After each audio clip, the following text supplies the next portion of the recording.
పశ్చిమ గోదావరి జిల్లా ఏలూరు కాలువ నీటి మట్టం తగ్గించాలని ఇరిగేషన్ ఎస్సీని తాడేపల్లిగూడెం ఎమ్మెల్యే బొలిశెట్టి శ్రీనివాస్ కోరారు. తాడేపల్లిగూడెం మండలం నవపాలెం, కొత్తూరు, ఆరుగులను గ్రామాల ఆయకట్టు వర్షపు నీటితో నేటికి ముంపులో ఉందని, ఏలూరు కాలువ నీటి మట్టం తగ్గించాలని ఇరిగేషన్ ఎస్సీని తాడేపల్లిగూడెం ఎమ్మెల్యే బొలిశెట్టి శ్రీనివాస్ అభ్యర్థించారు. తాడేపల్లిగూడెం ఎమ్మెల్యే క్యాంపు కార్యాలయం వద్ద గురువారం నవపాలెం సర్పంచ్ మద్దుగురి ధనరాజు, కృష్ణాయపాలెం సర్పంచ్ బేతపూడి వెంకటేశ్వరరావు, జనసేన మండల అధ్యక్షుడు అడపా ప్రసాద్లతో కలిసి రైతులు వారి సమస్యను ఎమ్మెల్యే దృష్టికి తీసుకెళ్లారు. ఎడతెరిపి లేకుండా కురుస్తున్న వర్షాల వల్ల అవతల పక్కన ఉన్న రైల్వే ట్రాక్, ఇటువైపు ఏలూరు కెనాల్ నీటి మట్టం ఎక్కువగా ఉండటం వల్ల వర్షపు నీరు చేలల్లోంచి బయటకు వెళ్లడం లేదని, దీనివల్ల 20 రోజులుగా పంట నీట మునిగి ఉందని ఆవేదన వ్యక్తం చేశారు. ఈ సందర్భంగా బొలిశెట్టి శ్రీనివాస్ వెంటనే ఏలూరు కాలువ నీటి మట్టం తగ్గించాలని ఇరిగేషన్ అధికారులను సూచించారు. ఎప్పుడు వర్షాలు కురిసినా ఇదే పరిస్థితి పునరావృతం అవుతుందని, దీనిపై శాశ్వత చర్యలు తీసుకునేందుకు ప్రణాళికలు సిద్ధం చేయాలని అధికారులకు ఆయన సూచనలు చేశారు.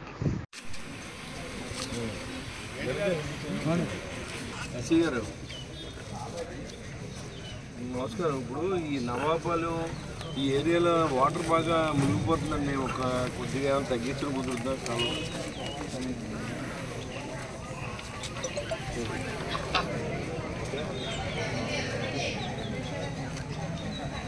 విడుదల ఆఫీస్ నెంబర్ ఏమన్నా ఒకసారి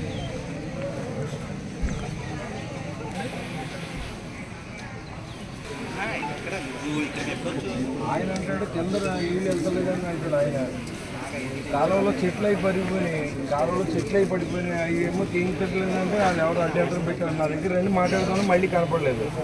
రైతులేమో ఇంటికి వచ్చి కూర్చున్నారు. మరి కొంచెం ఆపాలి కదా. ఎందుకంటే మళ్ళీ మీ ఓటు చెప్తున్నాడు ఎలా, మనం మీ ఓటుతో మాట్లాడితే అదే అండి ఎంతకాలం తగ్గించలేని 6,000 వెళ్తుంది, 9,000 వెళ్ళాలి అని చెప్తాను. ఆయన లెక్క అని చెప్తాను.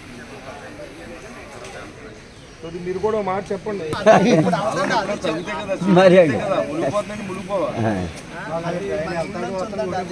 తూర్పుకాడ కాలువ మీద పూసేసిందండి. మొత్తం కాలువ చెట్లేక పూసేస్తే కిందకి నీరు ఎక్కడి నుంచి వెళ్తుంది?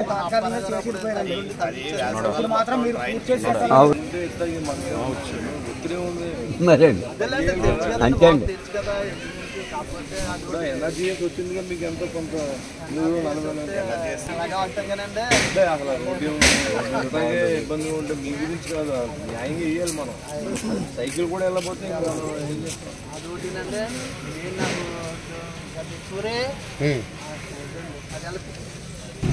నవాపల్లి దగ్గర మళ్ళీ మునిగిపోతుంది. వర్షం బాగా కొద్దిగా కాలం తగ్గించండి.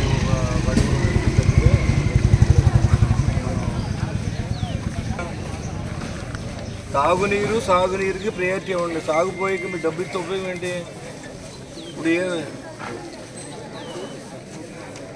కిందగా మీరు క్లీన్ చేయాలి. అప్పుడు అలాంటప్పుడు రోడ్ల మీదేమో అన్ని చెట్లు పడిపోయినాయి ఎక్కడికక్కడ.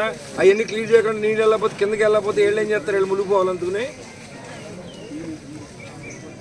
ఏం క్లీన్ చేస్తున్నారు? ఆడెవడో అభ్యంతరం పెట్టాడు, మళ్ళీ రాలేదు. మీ ఓడి కేకేసి మాట్లాడుతూ ఉంటే ఆ చెట్టు అలాగే ఉంది, నీళ్ళు వెళ్ళనివ్వదు.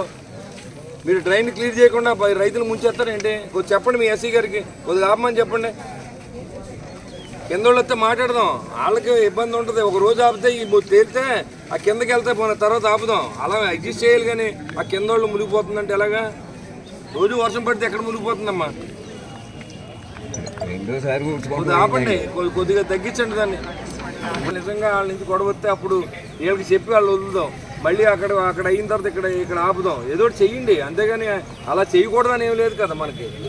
రెండోసారి పంటలు నాటుకున్నారు, పోతారు కదా వీళ్ళందరూ. చూడండి, కారు క్లీన్ చేయమనండి ముందు, ఆ చెట్లు తీయించండి. కృష్ణరాజు గారు తెచ్చిందేమో ఇదండి, మీరును ఆయన తెచ్చింది ఎంపీ గ్రాండ్ పెట్టిస్తాను. సరే ఆంధ్ర కోరుకుంది కాల కోసం సార్ బాబు.